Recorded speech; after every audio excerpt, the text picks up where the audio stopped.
मुलांनो, आज आपण मराठीमध्ये तिसरा पाठ पाहणार आहोत. त्या पाठाचं नाव आहे बेटा मी ऐकतो आहे. तर ही गोष्ट जी आहे, लेखक आहेत पाठाचे लेखक व.पु. काळे, वसंत पुरुषोत्तम काळे. तर या पाठामध्ये आपण पाहणार आहोत की एक मुलगा जो आहे कशा प्रकारे आपल्या वडिलांचं स्वप्न पूर्ण करण्यासाठी कशा प्रकारे मेहनत घेतो, कशा प्रकारे आपल्या वडिलांचं स्वप्न जे आहे ते पूर्ण करतो. या पाठातून हा संदेश लेखकाने दिलेला आहे की आपण आपल्या आईवडिलांची स्वप्न जे आहे पूर्ण करण्याचा प्रयत्न जो आहे तो केला पाहिजे. हमें अपने माँ बाप के ख्वाबों को उन्होंने जो हमारे लिए सोचा है उसे पूरा करने के बारे में जो है हमें हमेशा प्रयत्नशील रहना चाहिए. नेहमी आपण काय केले पाहिजे, प्रयत्न केले पाहिजे. पाठ का नाम है बेटा मैं ऐकतो आहे, मतलब बेटा मैं सुन रहा हूँ. तो यहाँ पर देखिए इन शॉर्ट में अगर प्रस्तावना में अगर आप देखेंगे तो संगीत कलेवर जीवापाड प्रेम करणारे वडील व अपघातामुळे संगीत सेवेपासून अंतरलेल्या वडिलांच्या सौख्यासाठी धडपडणारा मुलगा यांचे भावस्पर्शी वर्णन प्रस्तुत पाठात लेखकाने केले आहे. संगीत कलेवर मतलब ऐसे पिताजी जो संगीत यानी क्या, कला, गाना, तो उन्हें जो संगीत जो है उन्हें बहुत ज़्यादा क्या था, पसंद था. जीवापाड म्हणजे खूप प्रेम करणारे, म्हणजे त्यांना आवड होती संगीताची. लेकिन एक अपघात में, एक दुर्घटना में जो है वो अपनी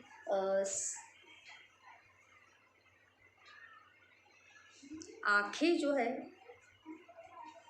खो देते हैं और वो संगीत से क्या होते हैं, दूर होते हैं. वो ना ही गा सकते थे ना ही वो बजा सकते थे. लेकिन उनका जो बेटा था शिरीष, काय नाव आहे त्यांच्या मुलाचं, शिरीष, तो कशा प्रकारे शिरीष जो आहे आपल्या वडिलांचं स्वप्न जे आहे तो कशा प्रकारे पूर्ण करतो हेच आपण या पाठातून पाहणार आहोत. चला तर आपण पाठाला सुरुवात करूया. बघा, तीसरी घंटा घनघनली. घंटा यानी क्या, जब भी कोई प्रोग्राम शुरू होता है नाट्यगृहों में तो वहाँ पर घंटा वाजतात. काय वाजतात, घंटा. और तीसरी घंटा बजने के बाद जो है वहाँ पर नाटक शुरू होता है या कोई भी प्रोग्राम जो है वहाँ पर शुरू होता है या किया जाता करते हैं.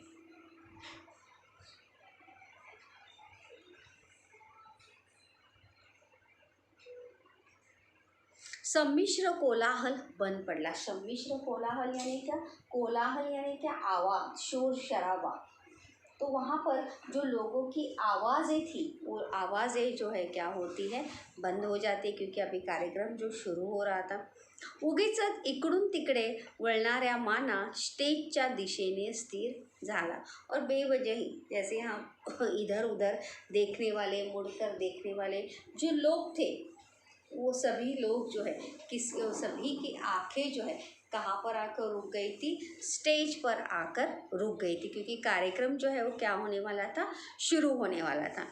लोकांचे लक्ष आता आपल्याकडे आहे याची खात्री वाटताच मी गंभीर आवाज़ात बोलायला सुरुवात केली.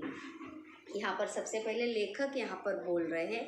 लेखक यहाँ पर कहते हैं कि जैसे ही लेखक ने देखा कि लोगों का ध्यान जो है उनकी तरफ है, ऐसा विश्वास होने के बाद वो तुरंत गंभीर यानी क्या, सीरियस होकर जो है, सीरियस मतलब यहाँ पर दुखी आवाज़ में क्या नहीं, एकदम अच्छे से जो है वहाँ पर बोलना जो है शुरू करते हैं.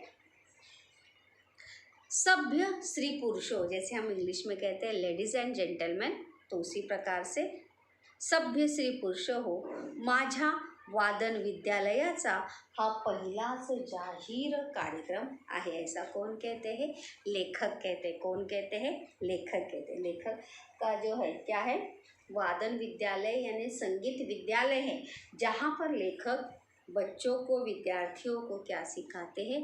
बजाना और गाना, वाद्य बजाना और गाना सिखाते हैं। इसीलिए वो कहते हैं की माझ्या वादन विद्यालयाचा हा पहिला जाहीर कार्यक्रम यानी क्या? मोठा, बड़े पैमाने पर होने वाला मेरे विद्यालय का ये पहला ही क्या है? प्रोग्राम या कार्यक्रम है। आपल्या चरणी ही कला सादर करताना मला अतिशय आनंद होता है और आप सभी प्रेक्षकों के समक्ष ये कार्यक्रम प्रस्तुत करते समय मुझे बहुत ज़्यादा क्या हो रही है? खुशी हो रही है। सादर करणे हा सुद्धा काय आहे? वाक्य प्रचार आहे। सादर करणे म्हणजे कार्यक्रम करणे, कार्यक्रम प्रस्तुत करणे। अतिशय यानी क्या? खूप। आपण शांतपणाने या सर्व कार्यक्रमाचा आस्वाद घ्यावा। और लेखक जो है प्रेक्षकों को, श्रोताओं को विनती करते हुए कहते कि आप सभी जन शांतिपूर्वक जो है इस कार्यक्रम का आस्वाद ले, इस कार्यक्रम को सुने। ऐसे में आपको क्या करता हूँ? विनती करता हूँ। आस्वाद घेने म्हणजे गोडी चाखणे। अभी आस्वाद लेना, आस्वाद यानी अभी यहाँ पर गाना खाते हैं क्या? नहीं, शांति से चुपचाप से सुनना, यहाँ पर ये अर्थ है। मैं कार्यक्रमाला सुरुवात करतो और आप सभी से विनम्र विनती कर कर मैं अपने इस कार्यक्रम को क्या करता हूँ? शुरुआत करता हूँ। आजच्या कार्यक्रमाची सुरुवात शिरीष भागवत याच्या फिडल वादनाने होईल। तो लेखक वहाँ पे अनाउंसमेंट करते हैं कि आज की कार्यक्रम की शुरुआत जो है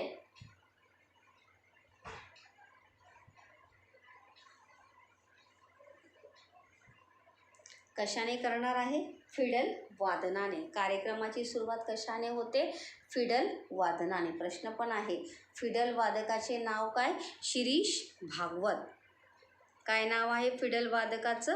शिरीष भागवत। याद रखिए प्रश्न, फिडल वादकाचं नाव काय आहे? शिरीष भागवत। हा विद्यार्थी माझ्या विद्यालयात नुकताच शिकायला आला आहे। लेखक जो है शिरीष भागवत का परिचय देते हुए श्रोताओं को क्या कहते हैं कि ये विद्यार्थी मेरे विद्यालय में नया, नुकताच मतलब क्या? अभी अभी यहाँ पर सीखने के लिए यहाँ पर आया है।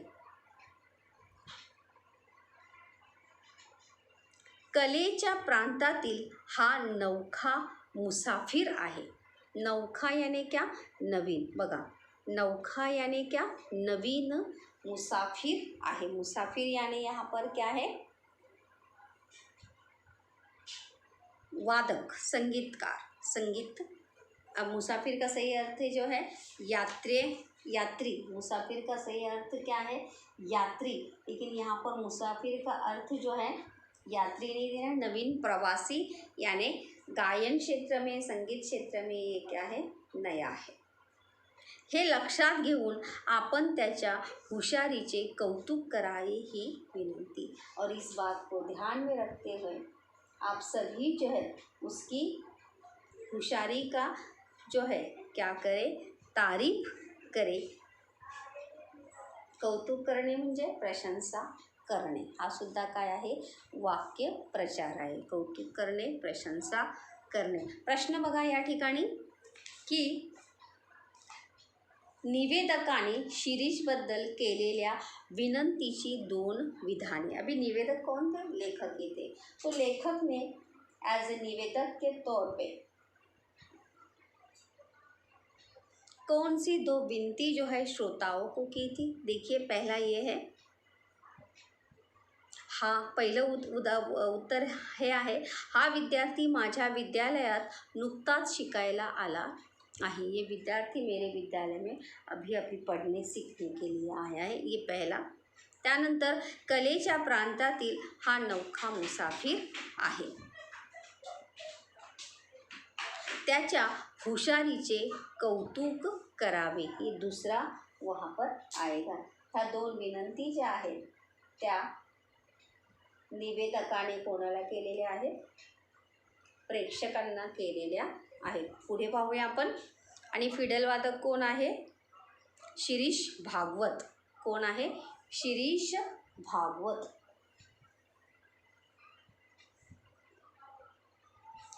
कार्यक्रम कुठे होता? स्थळ कार्यक्रमाचं काय? प्रेक्षागृह. आणि या वादनाचा कार्यक्रम होता. कोणत्या वादनाचा? फिडल वादनाचा. कोणता कार्यक्रम होता? फिडल वादनाचा. एवढे बोलून मी शिरीषकडे पाहिले. शिरीष म्हणजे कोण? जो वाजवणार होता तो.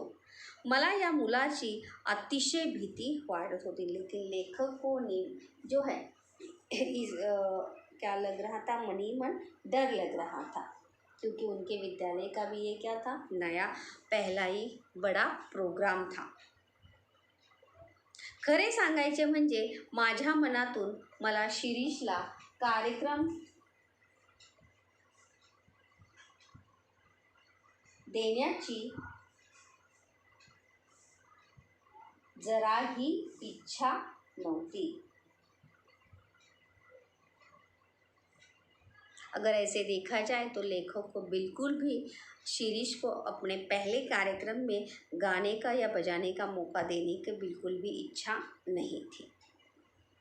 कारण नुकताच शिकायला लागलेला हा विद्यार्थी माझ्या विद्यालयाचे नाव खराब करील याची मला खात्री होती. और अभी अभी इसने क्या किया था? सीखने लगा था. और लेखक को किस बात का डर था? कि अभी अभी इसने क्या किया है? सीखना शुरू किया है, तो ये मेरे विद्यालय का क्या कर सकता है? नाव खराब कर सकता है. नाव खराब करणे वाक्यप्रचार आहे या ठिकाणी. नाव खराब करणे, बदनामी करणे. करील याची मला खात्री होती, म्हणूनच मी त्याला कार्यक्रम देण्याचे टाळत होतो. लेखक को ऐसा लगा था कि उनके विद्यालय का नाम खराब होगा, प्रसिद्धि नहीं मिलेगी, इसलिए वो शिरीष को जो है कार्यक्रम देना नहीं चाहते थे.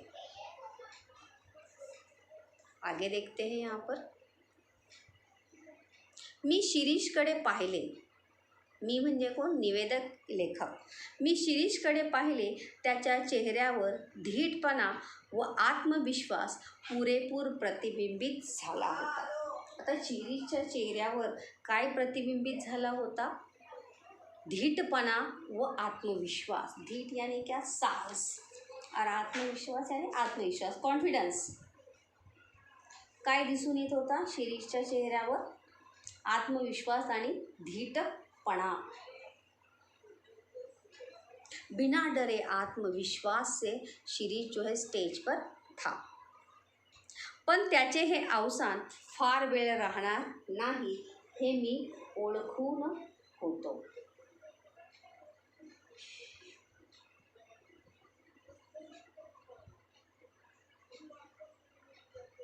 लेकिन लेखक ये बात जानते थे कि उसका अवसान म्हणजे काय? ताकत, शक्ती. जो अभी शिरीष दिखा रहा था कि मैं घाबरत नहीं, आत्मविश्वास से मैं गाऊंगा, बजाऊंगा. लेखक को ऐसा लगा कि ये ज़्यादा समय तक टिकने वाला नहीं है. पडद्यावर जाऊन बाहेरचा श्रोतृवृंद नजरेला पडतात त्याचा हा धीर सुटेल याची मला खात्री होती. और जैसा ही पर्दा हट जाएगा तो वैसे ही सामने वाले श्रोतृवृंद यानी क्या? श्रोता, प्रेक्षकों को देखकर उसका साहस, उसका आत्मविश्वास जो है वो क्या हो जाएगा? टूट जाएगा. इस बात का क्या था? लेखक को विश्वास था. धीर सुटेल. धीर सुटणे म्हणजे काय? आत्मविश्वास गमावणे. वाक्यप्रचार आहे धीर सुटणे, आत्मविश्वास गमावणे. श्रोतवृंद म्हणजे श्रोता, प्रेक्षक, ऐकणारा समूह. शिरीषने खून करतात. खून करणे म्हणजे काय? इशारा करणे. वाक्यप्रचार आहे इशारा करणे, खून करणे.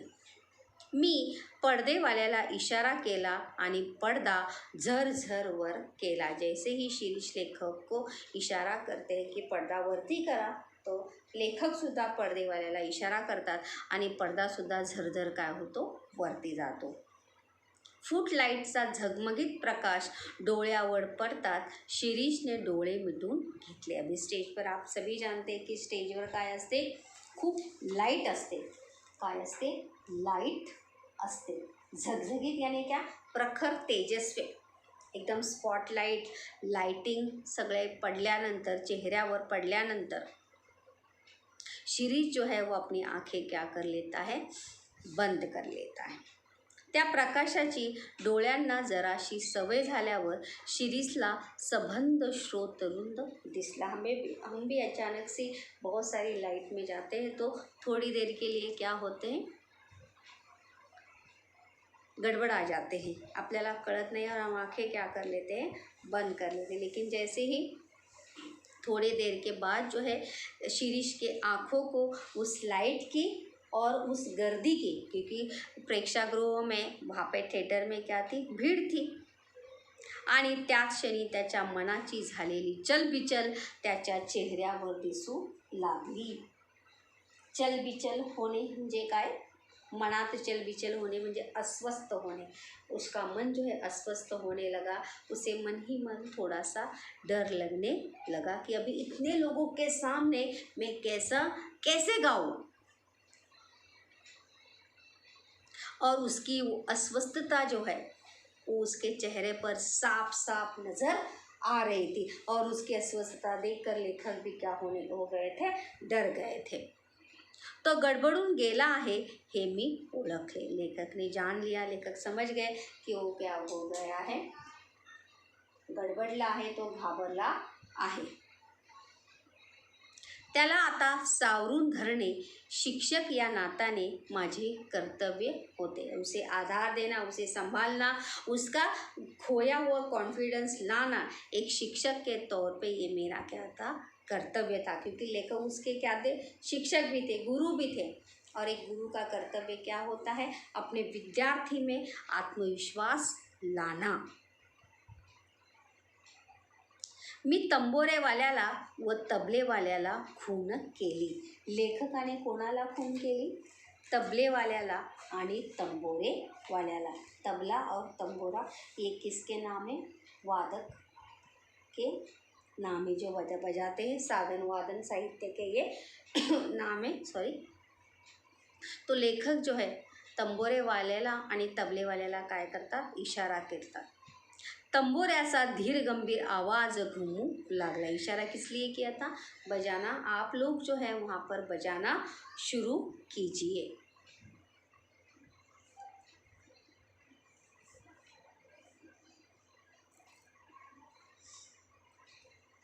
तंबोऱ्याचा धीर गंभीर आवाज़ घूमू लागला. घूमू लागला मतलब तंबोर पूरे, अभी जहाँ पर शांतता होती है, बड़ा थिएटर होता है, तो आवाज़ जो है क्या होने लगती है, आवाज़ का कंपन सुनाई देने लगता है, तो आवाज़ घूमने लगती है. शिरीषने डोळे मिटून कुणाचे तरी ध्यान केल्यासारखे दिसले. शिरीष जो है आंखें बंद करके, मानो किसी का नमन है, हम किसी को क्या करते हैं, याद करते हैं. हम जब डर जाते हैं या हमें ऐसा लगता है हमारा आत्मविश्वास डगमगाने लगता है, तो हम जिसे ज़्यादा मानते हैं, विश्वास करते हैं, उसको क्या करते हैं, मन ही मन उसकी प्रार्थना करते हैं, उसे याद करते. तो शिरीष भी आंखें बंद करके मानो किसी को याद कर रहा था. व पुन्हा त्याचा चेहरा पूर्वीच्या आत्मविश्वासाने न्हावून निघाला. और ऐसा करने के बाद डोळे मिटून ध्यान करने यानी चित्त एकाग्र करने, वाक्य प्रचार है, डोळे मिटून ध्यान करने यानी चित्त एकाग्र करने. एकाग्र होकर वो ध्यान करता है और उसके बाद फिर से एक बार उसका चेहरा जो है आत्मविश्वास से खिल उठता है. वही जो आने के बाद जो आत्मविश्वास उसके चेहरे पर दिख रहा था, वही आत्मविश्वास फिर से एक बार जो है किसके चेहरे पर दिखाई देने लगता है? शिरीष के चेहरे पर दिखाई देने लगता है। वो हलके त्याने नहाऊन यानी क्या? नहाऊन यानी स्नान करना, अंघोळ करने, लेकिन यहाँ पर उसका अर्थ स्नान करना नहीं, खिल उठना उसका अर्थ है। त्याने षडज लावला। षडज म्हणजे काय? एक राग का नाम है। जैसे राग दीपक है, राग मल्हार है, उसी प्रकार से षडज भी क्या है? राग का नाम है। त्याने षडज लावला। शिरीषने कोणता राग लावला होता? षडज. कोणता लावला होता? षडज. एका 10 ते 12 वर्षाच्या मुलाने शांतपणे वाजवायला सुरुवात केलेली पाहून लोक शांत बसले। एक 10-12 साल के लड़के ने बड़े ही अच्छे से बजाने के लिए शुरुआत की। ये देखते हुए सभी लोग क्या हुए थे? शांति से बैठकर वहाँ पर सुनने लगे थे। धीमेपणाने शिरीषने भूप रागातली गत वाजवायला सुरुवात केली और उसके बाद शिरीषने कोणती गत? भूप रागातली गत. गत यानी क्या? चाल. गाण्याला बघा चाल असते, लय जिसे होता है, तो ती चाल जी आहे ती त्याने वाजवायला सुरुवात केली। तेच ते सूर, मात्रेचाही फरक नाही। वही सूर, वही आवाज, वही ताल, वही लय, बिल्कुल भी फर्क नहीं। मात्रेचा ही मतलब ज़रा भी उसमें क्या फर्क नहीं था, एकदम सेम टू सेम डिक्टो वैसे के वैसा। तो शांतपणे वाजवू लागला आणि आजपर्यंत बसला नव्हता एवढा धक्का मला बसला। और आज तक असा धक्का बसणे म्हणजे काय? विश्वास न बसणे, विश्वास न होना। कानावर विश्वास बसेना आणि नजरेवरही विश्वास बसेना। लेखकाचा कशावर विश्वास बसला नव्हता?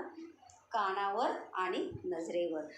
विश्वास मतलब लेखक कानावर म्हणजे इतका सुंदर तो गात आणि वाजवत होता, आणि नजरेवर मतलब आँखों पर। लेखक को इस बात का विश्वास नहीं हो रहा था कि 10-12 साल का लड़का इतना अच्छे से गा सकता है, बजा सकता है। जो लड़का अभी अभी सीखने के लिए आया था और अभी अभी सीखने के बावजूद भी इतना अच्छे से वो गा रहा है, और सिर्फ गा नहीं रहा है, आत्मविश्वास से वो बजा भी रहा है। ये देखकर लेखक का अपनी आँखों पर और अपने कानों पर विश्वास होता नहीं। प्रश्न बघा स्वमताचा की उतार्यातून व्यक्त झालेली लेखकांची मनस्थिती तुमच्या शब्दात लिहा। उतार्यातून मतलब अभी तक जहाँ पर जितना पैसेज हमने पढ़ा है वहाँ से लेखक की मनस्थिति का वर्णन अपने शब्दों में कीजिए। दूसरा एक स्वमत का प्रश्न है कि शिरीष की तरह ही मतलब शिरीष सारखा तुमच्यावर एखादा असा प्रसंग आला आहे का? आला असेल तर त्याचे सोदाहरण स्पष्टीकरण करा। शिरीष की तरह ही आपके साथ भी ऐसे कोई घटना घटी है क्या, या ऐसा कोई प्रसंग आया? मतलब जैसे देखो, आप भाषण करने के लिए जाते हैं, गाने के लिए जाते हैं या नृत्य करने के लिए जाते हैं, तो असा कोणता प्रसंग तुमच्या आयुष्यात घडला आहे का? उसका सोदाहरण यानी क्या? उदाहरण देकर प्रसंग। अभी मैंने कहा वो गीत गायन का हो सकता है, नृत्य का हो सकता है, या भाषण का भी हो सकता है। तो उसका स्पष्टीकरण जो है तुमच्या शब्दात करा। त्यानंतर शिरीषची कोणती गुण वैशिष्ट्ये तुम्हाला आत्तापर्यंत दिसून आलेली आहे? शिरीष की कौन सी विशेषताएं आपको अभी तक इस पैसेज से पता चली है? तो हमने देखा, यहाँ तक हमने देखा कि शिरीष जो है किस प्रकार से आत्मविश्वास से गाने लगता है, बजाने लगता है।